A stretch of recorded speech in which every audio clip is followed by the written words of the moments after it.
tardes a todos, catedráticos, estudiantes de la Universidad de San Carlos. Me llamo Mario Margarito López Domingo, originario de la aldea El Oratorio del municipio de San Rafael Petzal, del departamento de Huehuetenango. Actualmente tengo 51 años de edad, maestro de profesión, tengo una licenciatura en Administración Educativa y una maestría en Gerencia Educativa. Mama hablante, maya 100%, y he radicado desde mi nacimiento hasta el momento en mi aldea. Pues voy a compartirles algo sobre el proceso de vida del guatemalteco después de la revolución del 44 al 54. Como quien dice, después del 54 hasta la fecha. Quizá no maneje muchos datos numéricos o datos de años, pero lo voy a enfocar un poco más sobre el sistema de vida del guatemalteco post-revolución, ¿verdad? Entonces, en realidad puedo tal vez en principio decir que tampoco se puede pintar la contrarrevolución como aspectos muy negativos, porque se tiene la idea que el proceso de los 10 años de revolución sí hubieron bastantes logros por los presidentes de turno y desde distintos ámbitos, digamos, sí, efectivamente hay logros. Y muchas veces se piensa que la contrarrevolución o la postrevolución detuvo muchos procesos. Bueno, podríamos ver que efectivamente pueden haber tanto uno y otro sentido de cada una de las épocas. Desde la vida política, definitivamente sí se pueden apreciar cambios en el sentido de que los presidentes revolucionarios llegaron con tendencia a apoyar más a la gente pobre, a la gente explotada, a la gente marginada, a la gente que no tenía todos sus derechos, digamos, en operación, en función durante su vida, ¿verdad?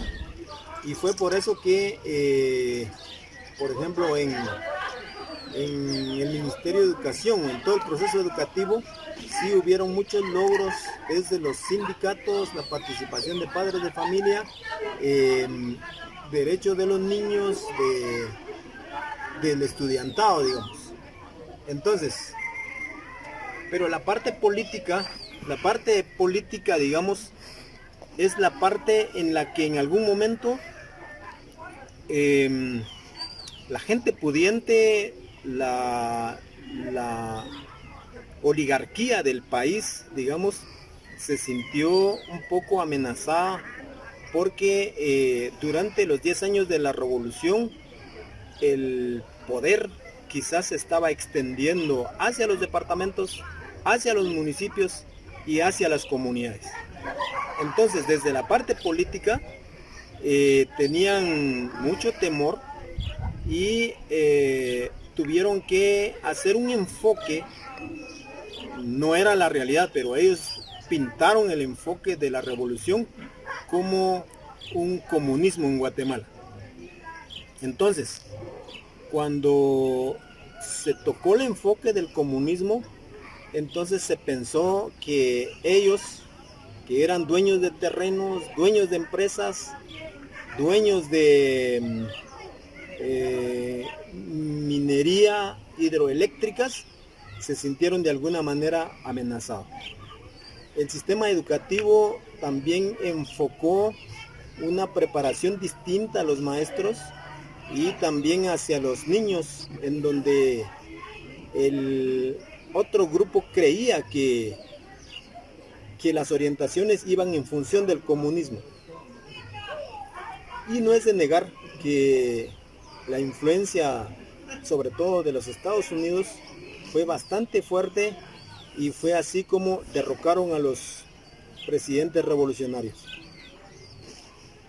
En la situación social y cultural, ya en la post-revolución, de alguna manera se siguió, digamos, fortaleciendo el proceso de organización comunitaria, que eso sí venía, digamos, desde los ancestros, una organización muy propia de las comunidades, con procesos muy ancestrales, en donde las personas mayores de 40 años obtenían cargos dentro de la sociedad y eran ellos los que en algún momento gobernaban sus comunidades, digamos. Desde la parte social, desde la parte de convivencia social, digamos, ellos trataban de controlar sus comunidades. Pero la postrevolución siempre tuvo amarre con el militarismo y la oligarquía. Entonces, eso en algún momento como que cambió el sentido de la vida del guatemalteco. Ya los procesos democráticos ya no eran muy practicados, sino más bien eran impuestas muchas cosas. Sin embargo, según lo que se ha podido leer, el sistema educativo de alguna manera fortaleció. Si bien es cierto, los sindicatos fueron callados, fueron casi que aniquilados en el proceso post-revolución, que habían sido bastante fortalecidos durante la época revolucionaria, pues tampoco se le quitó apoyo al sistema educativo. Hay documentos que nos narran de que sí, hubieron oportunidades a docentes que venían fungiendo de manera empírica y se les dio una formación para que de alguna manera hicieran mejor el proceso de enseñanza-aprendizaje. En ese sentido también hubo mucho apoyo de los Estados Unidos para la formación de estos docentes. Entonces, en la parte educativa, pues no podemos decir que fue muy negativa la situación. Siempre hubieron aspectos que enmarcaron un mejoramiento del sistema de vida. Sin embargo, en la parte social, pues siempre los ciudadanos se sentían atemorizados por un sistema de gobierno impositor que obligaba más que todo a la gente agricultora, a la gente campesina, a trabajar a veces por el Estado sin ninguna remuneración. Entonces, las personas, las sociedades, digamos, vivían normalmente de sus siembras y no tenían oportunidades para poder progresar. En la postrevolución esto se terminó, ya no se dio el mismo apoyo y siempre las oligarquías manejando el sistema económico guatemalteco. Y por esa razón es que la mayor parte de la población, sobre todo en el occidente, siempre estuvieron trabajando en las fincas de la costa sur, las fincas bananeras, las fincas de caña, ¿verdad? La gente siempre iba a trabajar, porque la ley agraria no entró en vigencia. La ley agraria quedó en suspenso después de la revolución. Eso provocó malestar en muchas partes de la sociedad, lo cual generó reacción y el inicio del conflicto armado interno, que fue en el año 1960. Ahí, ¿qué fue lo que quisieron decir las personas que iniciaron el conflicto armado interno? Es que había demasiada represión, había mucha persecución, había encarcelamiento, había asilamiento de gente en otros países, migración, a consecuencia de mucha represión de los gobiernos militares. Entonces, muchos ciudadanos que estaban teniendo cierta preparación vieron que la vida del guatemalteco era difícil, que sus derechos en algún momento estaban siendo violadas, a pesar de que pues sí habían oportunidades de educación, salud, pero los comunitarios se sentían muy amenazados. Entonces, como producto, digamos, de la contrarrevolución, cuando se perdieron muchos derechos laborales, derechos ciudadanos, hubo reacción y fue por eso que se inició el conflicto armado interno, que duró 36 años, como ya todos supimos, y que finalizó hasta los acuerdos de paz. Las constituciones de aquel entonces, pues tampoco estaban tan mal enfocados, en el sentido de que sí siempre tomaban en cuenta aspectos socioculturales, económicos, políticos, pero no abarcaban directamente a los ciudadanos guatemaltecos. O sea, el ciudadano guatemalteco como que no se sentía identificado con las constituciones. Entonces, viendo esa situación y la violación de derechos que había en el sistema, digamos que eso fue como lo que motivó a muchos a iniciar un conflicto armado interno. Ya en esa época, en las épocas del conflicto armado interno, igualmente hubo mucha represión, mucha persecución y encarcelamiento de los líderes que en aquel momento levantaban ese movimiento.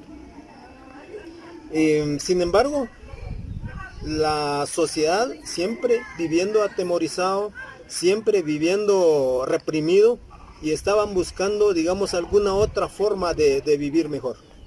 Pero no encontraban, porque siempre la represión del militarismo y del sistema de gobierno, más el apoyo de la oligarquía, era lo que más estaba vigente en el país, ¿verdad? Más o menos por ese enfoque estaría la post-revolución. Como les digo, en educación había,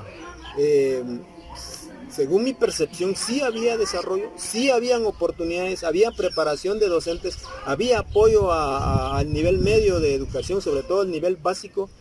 Se crearon las universidades privadas, la San Carlos también se extendió. Total, para mí, en cuestión de educación, ese proceso no se detuvo. Tal vez más violación a los sindicatos, no hubieron muchas oportunidades de creación de puestos y plazas en el magisterio. Por ahí podríamos ver un poquito las deficiencias del sistema educativo en la post-revolución.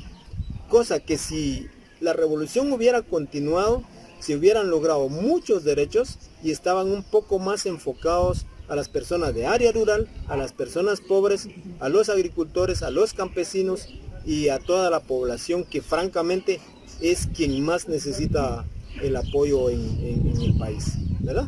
Por ahí podría más o menos en términos generales enfocarles el proceso de la post-revolución. No sé si hayan algunas preguntas de ustedes para que de alguna manera extender un poco más. Agradecerle a usted, Lic, por esta entrevista, y creo que se han tocado y nos ha compartido temas muy importantes. No está de más también como fortalecer un poquito más lo cultural, la vivencia de la gente en esa época, en lo cultural, como en síntesis. ¿Qué forma de vida tenía la gente, la cultura, las familias? Ya. En cuanto a lo cultural, yo pensaría que tanto la época de la revolución como la anterior a la revolución, sí había bastante identidad de los diferentes pueblos existentes en Guatemala y los grupos étnicos. Eso venía como una práctica social y común, el utilizar sus trajes, el idioma, muchas costumbres y tradiciones propias de las culturas. Eso venía. Sin embargo, en la época de la revolución, dado a que el sistema de gobierno de los 10 años era precisamente para fortalecer estas comunidades que vivían en pobreza, también se le dio bastante auge a la parte cultural. O sea, los gobiernos revolucionarios estaban dando el mayor apoyo, digamos, a esta población. Lo que significó que su idioma, su traje, sus costumbres y tradiciones y todos los elementos culturales se mantuvieron. Aunque habían ciertas políticas de Estado para poder ir asimilando al grupo maya. O sea, de alguna manera había interés e intención de ciertos gobiernos de poder terminar con los pueblos mayas, con el pensamiento de que el pueblo maya y la gente indígena es responsable de la pobreza de Guatemala.